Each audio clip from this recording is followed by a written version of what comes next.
इसके लिए हम धन्यवाद देते हैं। माननीय अखिलेश यादव जी, हमारे यहाँ पर बहुत से नेतागण आए हुए हैं। मैं उनका जल्दबाजी में सम्मान इसलिए नहीं कर सका कि अपनी बात रखनी थी और सारा समय अब हमें पूर्व मुख्यमंत्री सांसद जी माननीय अखिलेश यादव जी समाजवादी पार्टी के राष्ट्रीय अध्यक्ष को देना है। अब वो अपनी बात रखेंगे और आप लोग उनकी बात को धैर्यपूर्वक सुने। मैं सीधे आमंत्रित करता हूं माननीय अखिलेश यादव जी को कि वो आएं और अपना आशीर्वचन हम सबको दें। माननीय अखिलेश यादव जी।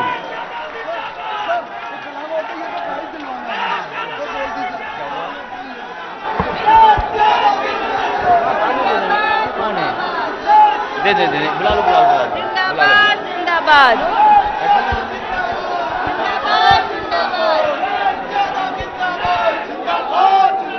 अखिलेश यादव जिंदाबाद। अखिलेश यादव जिंदाबाद। अखिलेश यादव जिंदाबाद।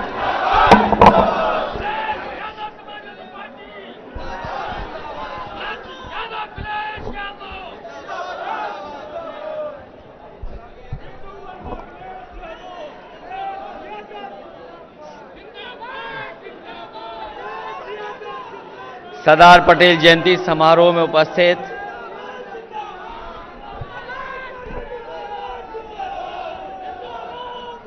बड़ी संख्या में हमारे किसान भाई, उपस्थित सभी हमारे बुजुर्ग, माताएं, बहनें, नौजवान साथी, पत्रकार बंधुओं, मैं सबसे पहले सरदार पटेल जयंती समारोह के कार्यक्रम में डॉक्टर एसपी सिंह जी का धन्यवाद देना चाहता हूं कि आज उनके स्कूल में इतना शानदार कार्यक्रम का आयोजन हो रहा है। मैं साथ ही साथ डॉक्टर एसपी सिंह जी और पूर्व में रही एमएलसी कांति सिंह जी का बहुत बहुत धन्यवाद और आभार प्रकट करता हूं कि उन्होंने हम लोगों को बुला करके एक बहुत ऐतिहासिक और शानदार सरदार पटेल जयंती समारोह कार्यक्रम कराने का काम किया है। मंच पर उपस्थित बड़ी संख्या में समाजवादी नेता हैं। उनके नेताओं के नाम 3 पन्नों में लिखे हुए हैं। सबका लेने में समय लग जाएगा, इसलिए हमारे साथ आए आदरणीय इंद्रजीत सरोज जी, यहां से पूर्व में रही उषा वर्मा जी, पार्टी के जिलाध्यक्ष राजपाल कश्यप जी और सभी हमारे समाजवादी साथी जो मंच पर उपस्थित हैं, मैं सभी साथियों का धन्यवाद देना चाहता हूं। आज मुझे मौका मिला सरदार पटेल जी की प्रतिमा का अनावरण करने का, जहां मैंने सरदार पटेल जी की प्रतिमा का अनावरण किया है, वहीं डॉक्टर एसपी सिंह जी ने अपने पिताजी की भी प्रतिमा लगाई थी। मुझे उसका भी सौभाग्य प्राप्त हुआ कि मैंने वो भी अनावरण किया है। ऐसे समारोह में और ऐसे कार्यक्रम में जहां इतने लोग दिखाई दें और केवल लाली लाल टोपी दिखाई दे, जहां पूरे मैदान में मुझे लाल टोपी दिखाई दे रही है, वो ये भरोसा दिला रही है कि आने वाले समय में परिवर्तन होने जा रहा है और ऐतिहासिक परिवर्तन उत्तर प्रदेश में होने जा रहा है। यहां हमारे साथी जो हैं, ये सब किसान परिवार के लोग हैं। यहां ये जितने मैदान में खड़े लोग हैं, ये सब किसान भाई हैं या किसान परिवार के नौजवान जुड़े लोग हैं। ये सब खेती से जुड़े हुए लोग खड़े हैं। इस कार्यक्रम में जितने भी लोग हैं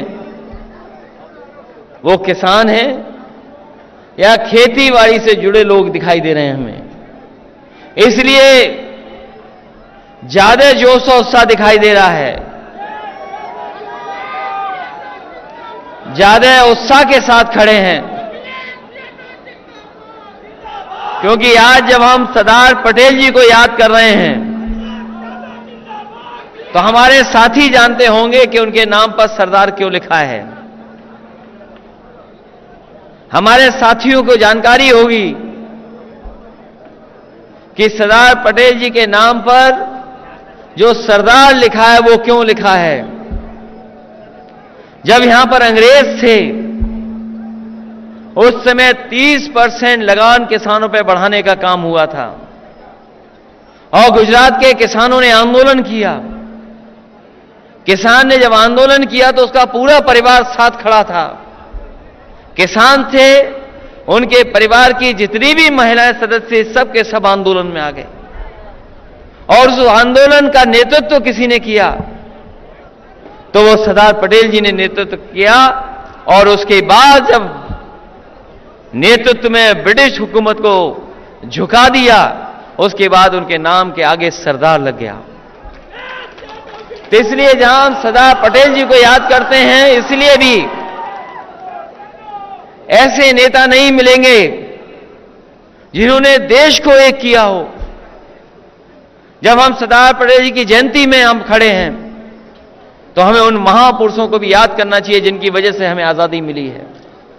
राष्ट्रपिता महात्मा गांधी, सरदार पटेल, जवाहरलाल नेहरू और बड़ी संख्या में जो उस समय आंदोलन आजादी का लड़ रहे थे, जिनके लगातार लड़ने की वजह से, संघर्ष की वजह से हमें आजादी मिली, आज हम उन लोगों को भी याद करते हैं।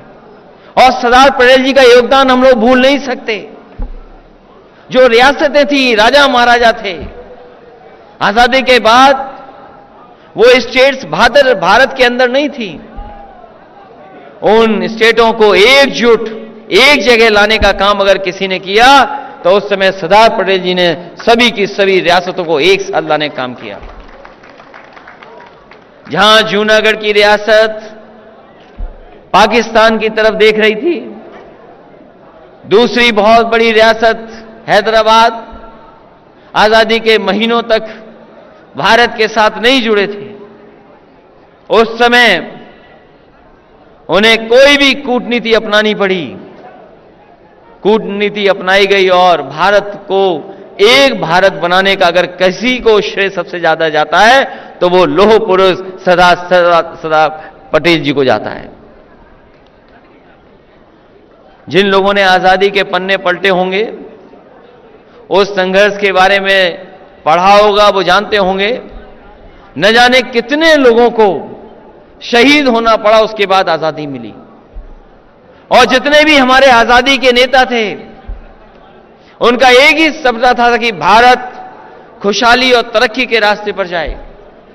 भारत देश जो आजाद हो रहा है, जिस तरीके से दुनिया में देश और आगे बढ़ गए हैं, उसी तरीके से भारत देश भी आगे बढ़ता हुआ दिखाई दे। जो सपना देखा था, अगर हम आज आकलन करें दुनिया के सामने तो वो हमारा आपका सपना पूरा नहीं हुआ है। इसलिए आज सरदार पटेल जयंती के दिन जब हम सरदार पटेल जी को याद कर रहे हैं तो ये संकल्प लेकर के जाना चाहिए कि जब तक किसान खुशहाल नहीं होगा तब तक हमारा देश खुशहाल नहीं हो सकता है। ये संकल्प लेकर के हमें जाना पड़ेगा। आज अगर कोई हमारी अर्थव्यवस्था को संभालना है, अगर कोई हमारी अर्थव्यवस्था को संभाल रहा है तो वो हमारे किसान संभाल रहे हैं। किसान की खेती खत्म हो जाए,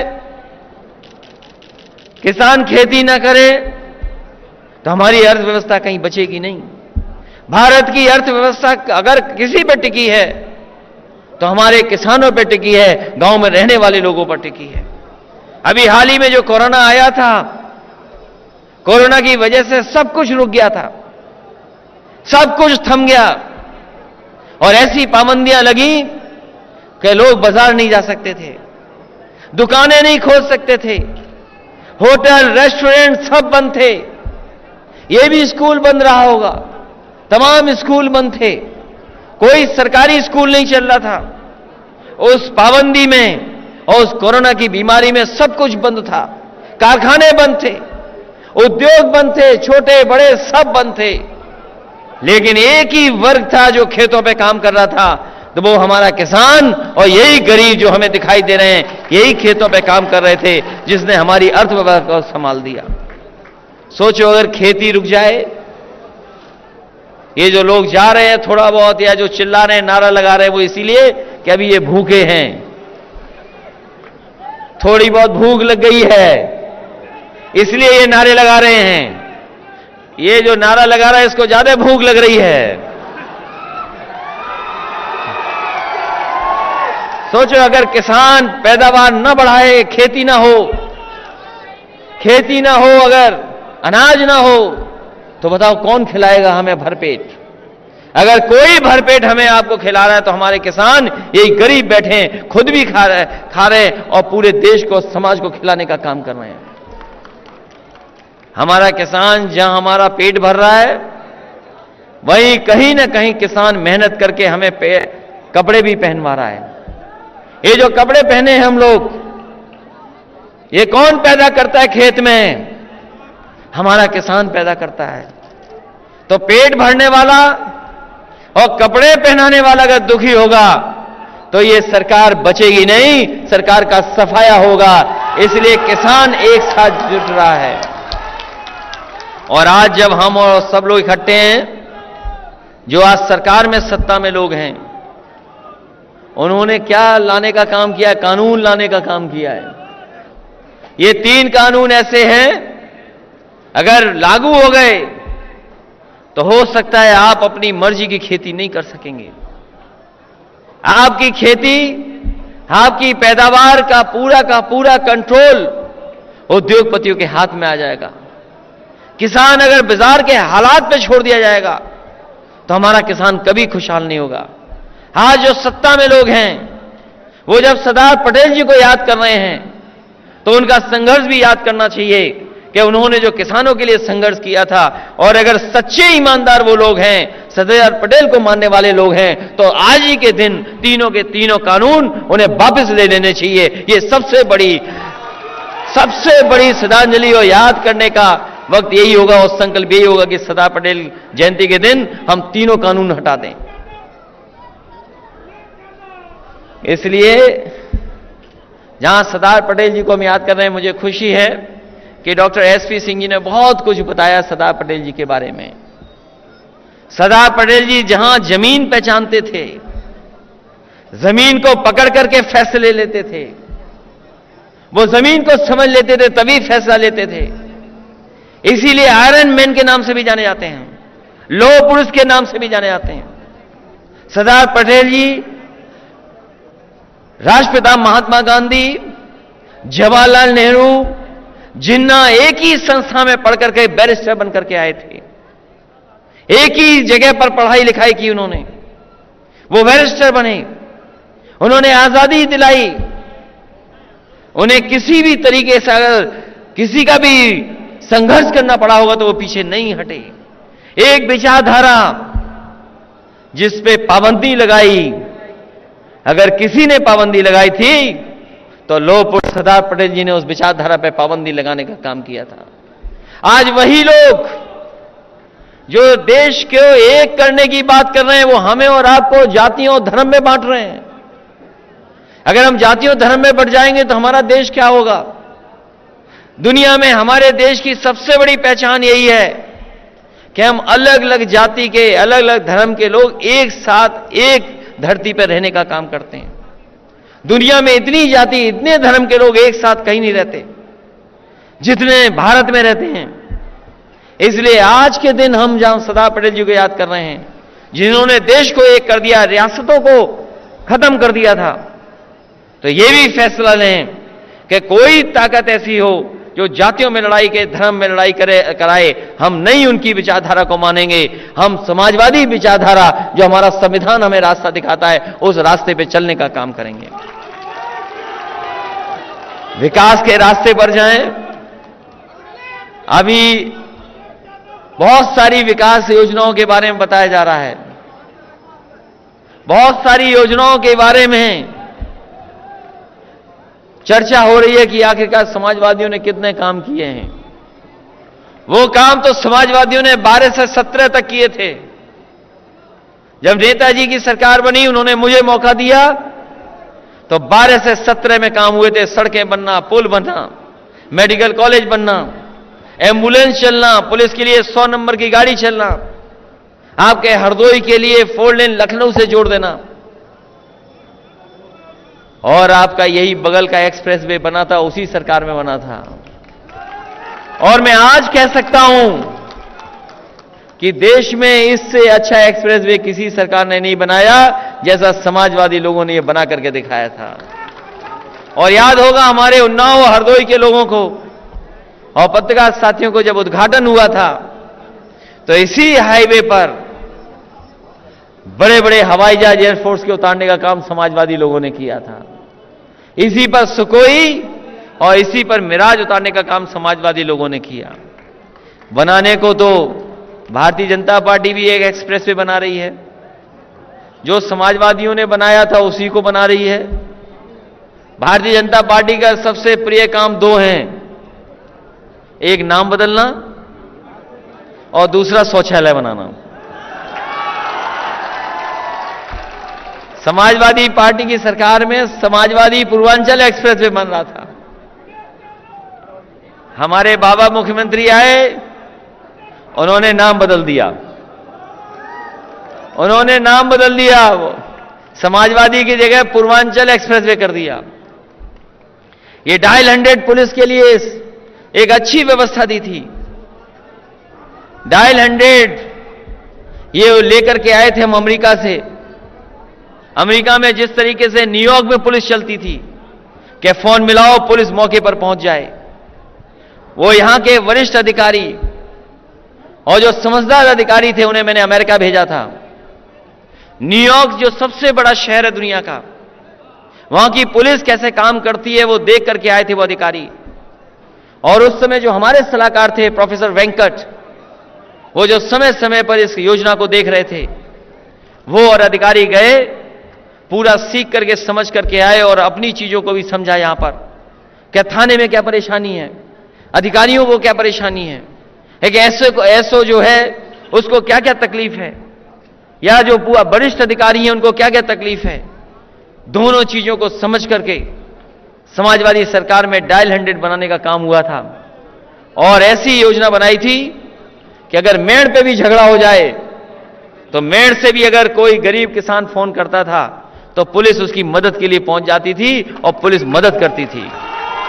यह व्यवस्था इसलिए थी, यह व्यवस्था इसलिए थी कि आपको थाने ना भागना पड़े, यह व्यवस्था इसलिए थी कि आपको थाने ना जाना पड़े। लेकिन बाबा मुख्यमंत्री जी आए, उन्होंने डायल 100 का डायल 112 कर दिया और पुलिस को पता नहीं क्या कर दिया, वो खराब कर दी। और ये जो हमारा साथी ज्यादा चिल्ला रहा है, मैं अभी बाबा मुख्यमंत्री जी के पास भेज दूंगा तुम्हारा नाम, और वहां से बदल करके दूसरा नाम आ जाएगा तुम्हारा। सोचो कैसी सरकार है जो नाम बदल रही, रंग बदल रही, शिलान्यास का शिलान्यास कर रही, उद्घाटन का उद्घाटन कर रही। और बाबा मुख्यमंत्री इतने कमाल के हैं कि दूसरों का तो उद्घाटन कर रहे हैं, लेकिन 4.5 साल में भी अपने काम का शिलान्यास किया हुआ का किसी का उद्घाटन नहीं कर पाए अभी तक। और याद रखना, उत्तर प्रदेश की जनता ने मन बना लिया है कि ये सरकार में बैठे लोग अब जा रहे हैं और समाजवादी लोग आ रहे हैं, कोई नहीं रोक सकता। और इसलिए क्योंकि सरकार आज भी उद्घाटन का उद्घाटन कर रही है। ये जो हवाई जहाज का एयरपोर्ट का उद्घाटन हुआ कुशीनगर में, ये किसी और का बनवाया नहीं था, समाजवादियों का बनवाया हुआ था। उस एयरपोर्ट का उद्घाटन जरूर करने गए। इतने तो हमारे गरीब भी जानते हैं, किसान जानते हैं कि कोई चीज खरीदनी होती है, बेचनी होती है तो देख करके आते हैं। आप कोई चीज खरीदनी हो या बेचनी हो तो हम मौके पर जाकर के देखते हैं। ये समाजवादियों का बना हुआ एयरपोर्ट देखने गए थे भारतीय जनता पार्टी के लोग। ये देखना, इस एयरपोर्ट को भी बहुत जल्दी बेच देंगे। जो सरकार एयरपोर्ट बेच रही हो, हवाई जहाज बेच रही हो, जो सरकार रेलवे स्टेशन बेच रही हो, ट्रेन बेच रही हो, जो सरकार पानी के जहाज खड़े होने वाली जगह बेच रही हो, जो सरकार टेलीफोन की कंपनियां बेच रही हो, तो नौजवान बताओ आपको नौकरी मिलेगी कि नहीं मिलेगी? बताओ। और क्या वादा किया था कि हम नौकरी दे देंगे, रोजगार दे देंगे। आज 4.5 साल हो गए पूरे, और दिल्ली की सरकार, डबल इंजन वाली सरकार, उत्तर प्रदेश और दिल्ली, बताओ कितने नौजवानों को नौकरी दी है, कितनों को रोजगार दिया आपने? जो सपने देखे थे, जो सपने दिखाए थे, वो सब टूट गए, कोई रास्ता नहीं बचा। और याद रखना साथियों, मैं कह के जा रहा हूं, मैंने पहले भी कहा था नोटबंदी के समय पर जब मैं आया था कि रुपया काला सफेद नहीं होता। जो रुपया नोटबंदी की थी, नोटबंदी के समय पर याद करो, मैं कहता रहा, जनता से समझाता रहा कि रुपया नहीं होता है काला सफेद। अगर कोई चीज काली सफेद होती है तो हमारा आपका लेन देन काला सफेद होता है। और हमारी अर्थव्यवस्था ऐसी है, कब काले से सफेद हो जाता है और कब सफेद से काला हो जाता है हमें पता ही नहीं लगता है। लेकिन भारतीय जनता पार्टी ने कहा कि ये रुपया है, ये जो रुपया बंद हो जाएगा तो भ्रष्टाचार अपने आप खत्म हो जाएगा। बताओ हरदोई के लोगों, रुपया लेना बंद हो गया क्या? रुपया लेना बंद हो गया क्या? तो ये तो भारतीय जनता पार्टी के लोग कहते कि नोटबंदी हो जाएगा तो भ्रष्टाचार खत्म हो जाएगा। और इन्होंने एक नया लाल रंग का नोट छापा है, सुना है वो ज्यादा चल रहा है तहसील में और जगह पर। ये नया नोट छाप करके नए तरीके से भ्रष्टाचार कर दिया। और आज आप बाजार में जाओ, कौन सी चीज सस्ती बची है बताओ? कौन सी चीज सस्ती बची है? हर चीज महंगी हो गई। बताओ पेट्रोल 100 पार हो गया कि नहीं हो गया आपका? भारतीय जनता पार्टी ने कहा कि हम गरीब को, हवाई चप्पल पहनने वाले को हवाई जहाज में बैठाएंगे। याद है कि नहीं याद है? और पेट्रोल इतना महंगा कर दिया कि अब आपकी मोटरसाइकिल नहीं चलेगी, आपको मोटरसाइकिल खड़ी करनी पड़ेगी। और अगर मोटरसाइकिल लेकर के निकलोगे तो कोई मिल गया तो न जाने किसकी आपको पर्ची थमा देगा। बताओ महंगाई कहां है? डीजल, पेट्रोल और सिलेंडर। कभी अंग्रेजों ने आदत लगाई थी कि चाय पीजिए, फ्री चाय बटी थी, फ्री चाय बांट बांट करके लोगों को आदत डाल दी चाय पीने की। अंग्रेजों ने बताओ ये किया था कि नहीं किया था? जब लोग, हमारे लोग मट्ठा और दूध पीते थे, गांव के अपने सब लोग मट्ठा दूध पी लेते थे। पुरानी सरकार जो थे अंग्रेज, उन्होंने चाय पिलाना सिखा दिया। इन्होंने भी फ्री सिलेंडर बांटा था। और बताओ आज सिलेंडर की कीमत क्या हो गई? 1000 रुपए का सिलेंडर। आखिरकार किसको मुनाफा पहुंचा रहे हैं? डीजल पेट्रोल महंगा करके किसका मुनाफा पहुंचा रहे हैं? कौन सी चीज नहीं महंगी हो गई? हर चीज जरूरत महंगी हो गई। हमारा किसान ललितपुर में खड़ा था 2 दिन से लाइन में, उसे खाद नहीं मिली, उसकी जान चली गई। बताओ यह है बीजेपी की सरकार? उसे 2 दिन खड़ा रहा लाइन में, खाद नहीं मिली।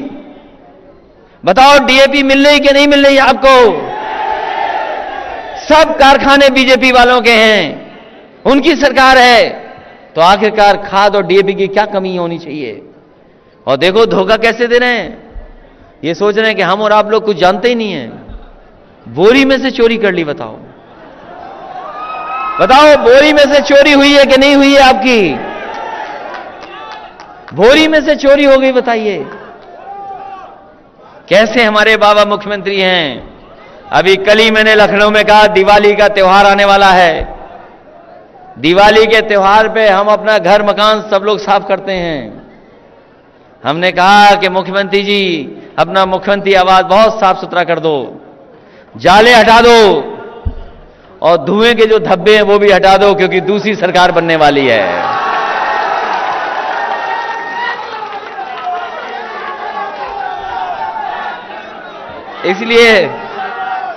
ये समाजवादी विजय रथ से निकले हैं। समाजवादी विजय रथ लगातार चल रहा है। मैं अपने किसान भाइयों को, इन्हीं नौजवानों का धन्यवाद देना चाहता हूं। आज तो केवल इतना ही रथ चला है, बहुत कम चला है, 20, 25, 30 किलोमीटर चला, इससे ज्यादा नहीं चला। 20, 25, 30 किलोमीटर चला है। ये समाजवादी विजय रथ ये इसलिए चल रहा है क्योंकि इस चुनाव में आपको अपनी विजय हासिल करनी है, किसानों को अपनी विजय दिलानी है, नौजवानों को अपनी विजय दिलानी है। और इतना अपमान किसी सरकार में नहीं हुआ हुआ जितना इस सरकार में अपमान हो रहा है। इसलिए समाजवादी विजय रथ लगातार चलता रहेगा। और आज तो केवल 30 किलोमीटर चला है, अगली बार आएंगे तो पूरे हरदोई में चलाने का काम समाजवादी रथ का होगा। और मुझे याद है जब जब रथ चला है तब सरकार बनी है समाजवादियों की। जब रथ चलता है सरकार चलती है। और अब तो सरकार इशारा कर रही है डीजल पेट्रोल महंगा कर करके कि साइकिल चलाइए, क्योंकि साइकिल को ना डीजल चाहिए ना पेट्रोल चाहिए। इसलिए सरकार भी इशारा कर रही है आपको, जाइए साइकिल की तरफ जाइए। इसलिए इस मौके पर जहां हम सरदार पटेल जी को याद कर रहे हैं, उन्होंने जो योगदान किया है देश को एक करने का, उनके योगदान को भी हम याद कर रहे हैं। उनका बताए हुए रास्ते पे चलने के लिए हम लोग संकल्प ले रहे हैं। उन्होंने किसानों को अंग्रेजों से सम्मान दिलाया है, तो आप लोग भी संकल्प लो कि इस चुनाव में हम किसान का सम्मान दिलाने का काम करेंगे और भारतीय जनता पार्टी को उत्तर प्रदेश से हटाने का काम करेंगे। ये काम नहीं कर रहे हैं, ये काम नहीं कर रहे हैं, ये काम चोरी कर रहे हैं। 4.5 साल टाइम पास कर दिया हमारे बाबा मुख्यमंत्री जी ने, और 4.5 साल बाद बोल रहे हैं कि हम लैपटॉप देंगे, टैबलेट देंगे। अरे गांव के लोग जानते हैं,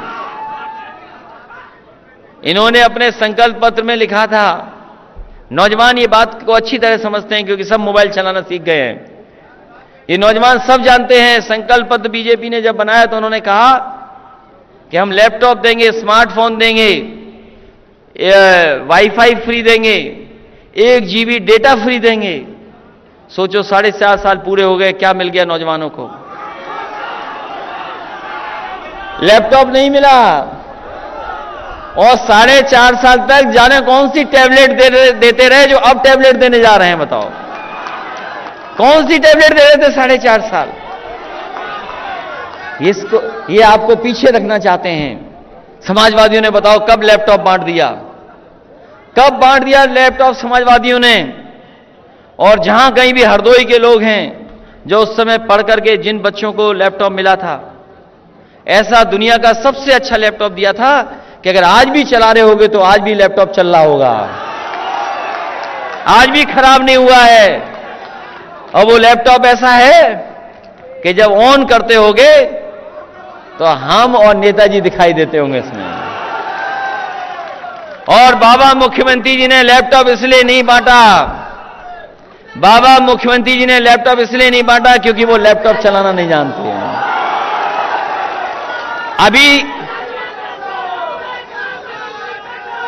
अभी तक तो हम लोग ये मानते थे कि वो लैपटॉप चलाना नहीं जानते हैं। एक अधिकारी ने बताया कि वो लैपटॉप तो लैपटॉप, वो मोबाइल भी नहीं चला पाते हैं। सोचो आप,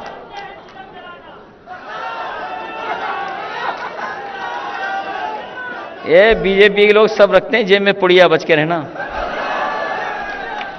सोचो जो लैपटॉप ना चला पाए, मोबाइल ना चला पाए आज के जमाने में, वो नौजवानों आपकी क्या बात समझेंगे? ये नौजवान वो है जो मोबाइल खोलता है, उसे अगर कोई सामान चाहिए तो वो मोबाइल से ही सामान मंगा लेता है। मोबाइल से सामान आता है कि नहीं आने लगा? और बताओ, आजकल कुछ जगह तो हो सकता है यहां ना हो व्यवस्था, लेकिन शहरों में तो है व्यवस्था, और कुछ कस्बों में भी व्यवस्था है कि जहां पर मोबाइल से खाना भी मंगाया जा सकता है। बताओ खाना आता है कि नहीं आता है? और समाजवादियों ने एम्बुलेंस चलाई थी, फोन मिलाओ 108 102 एम्बुलेंस आ जाएगी। था इंतजाम के नहीं था इंतजाम? अब लेकिन बाबा मुख्यमंत्री तो खराबी तो हो जाएगा, वो जानते ही नहीं है। और यही 100 नंबर में था। ये बात मैं इसलिए कह रहा हूं क्योंकि इस संस्था को चलाने का काम डॉक्टर एसपी सिंह जी और उनकी पत्नी जो पूर्व में एमएलसी रही कांति सिंह जी, वो चला रही हैं। हालांकि मैं नहीं देख पा रहा हूं, मैं तो वीडियो जब देखा तब मुझे दिखाई दिया इसके ऊपर क्या लिखा है। आपको तो दिखाई दे रहा होगा अंग्रेजी में क्या लिखा है, एक्सीलेंस फॉर ऑल।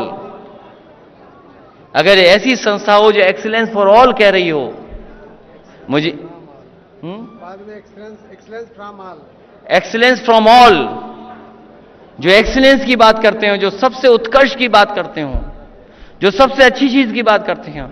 और मुझे याद है कि जब मैं स्कूल में पढ़ता था, मिलिट्री स्कूल में, तो हमारे मिलिट्री स्कूल का भी मोटो था परस्यूट ऑफ एक्सीलेंस, कि हमें लगातार वो काम करना है जिससे हम मेहनत कर करके उत्कर्ष काम और सबसे अच्छा काम करें। तो हमने तो अपने स्कूल में सीखा था जिसका मोटो था British school, pursuit of excellence, और यहां पर एक्सीलेंस फॉर ऑल। और इसीलिए जब मुझे मौका मिला तो उत्तर प्रदेश में सबसे बेहतरीन काम करने का काम समाजवादियों ने किया। चाहे वो सड़क हो, चाहे वो एम्बुलेंस हो, चाहे मेडिकल कॉलेज हो, चाहे कोई बिल्डिंग हो। मैंने सुना है कि अभी लखनऊ में देश के सब डीजीपी आएंगे, कुछ पुलिस का बड़ा कार्यक्रम होने जा रहा है। मुझे खुशी है इस बात की कि भारतीय जनता पार्टी को अपना कोई काम दिखाने को नहीं है। वो अगर कोई काम अपना देखेंगे तो डीजीपी जो देश के आ रहे हैं, बड़े बड़े पुलिस के अधिकारी आएंगे, अगर किसी काम को देखेंगे तो समाजवादियों का डायल 100 और वही जो पुलिस का हेड ऑफिस बनाया समाजवादी सरकार में, वही देखेंगे। इन भारतीय जनता पार्टी पे अपना काम दिखाने को भी नहीं है। जो कभी कभी हिसाब किताब मांगते हैं, जो कभी कभी हिसाब किताब मांगते हैं हमारे काम का, तो सोचो मुख्यमंत्री जी जहां बैठते हैं वो समाजवादी की सरकार में बना है। जिस हेलीकॉप्टर से कभी कभी उड़ते हैं वो भी समाजवादी सरकार का खरीदा हुआ है। और अभी एक इंडिया टुडे संस्था है, वो मैगजीन बहुत बड़ी, उसमें मैंने एक तस्वीर देखी मुख्यमंत्री जी की। वो मुख्यमंत्री जी सोफे पे बैठे हैं, वो भी समाजवादी सरकार का बनाया हुआ है। और इस गाड़ी में लखनऊ में चलते हैं, वो भी गाड़ी समाजवादी सरकार में ली गई थी। इनका अपना क्या है सोचो, क्या है इनका अपना? इसलिए धुएं में उड़ाने वाले लोगों को धुएं में उड़ा देना है। बहुत बहुत धन्यवाद। और मैं बधाई देता हूं डॉक्टर एसपी सिंह जी को और कांति सिंह जी को और अपने समाजवादी जितने साथी हैं और आए हुए हमारे नौजवान किसान भाई। आपने बहुत ऐतिहासिक स्वागत किया है। जब से एक्सप्रेसवे से उतरे हैं लगातार हमें समाजवादी साथी दिखाई हैं, लगातार समाजवादी साथी दिखाई दिए हैं, एक्सप्रेसवे से लेकर के यहां तक। और जहां पर मैंने प्रतिमा का अनावरण किया है सरदार पटेल जी का और एसपी सिंह जी के पिताजी का, लगातार हमें लोग दिखाई दिए हैं। ये भरोसा दिला रहा है कि आने वाले समय में समाजवादी पार्टी को कोई रोक नहीं सकता है। यही जनता समाजवादियों की एक बार बहुमत की सरकार बनाने का काम करेंगे। मैं एक बार फिर संस्था के सभी बच्चों को बधाई देता हूं जिन्होंने बहुत अच्छा स्वागत गीत किया है, क्योंकि इस संस्था में पढ़ने का जो आपको मौका मिला है, आपका भविष्य बेहतर बनेगा।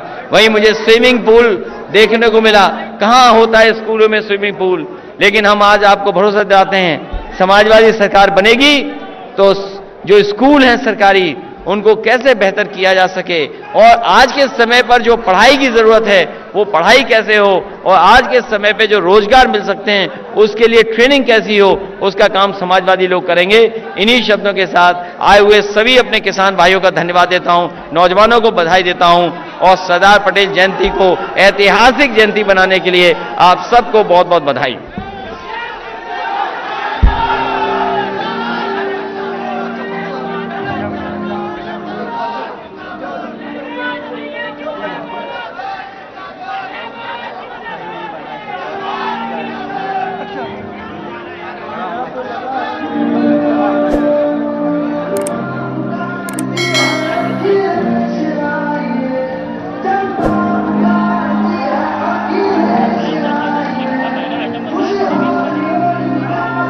यादव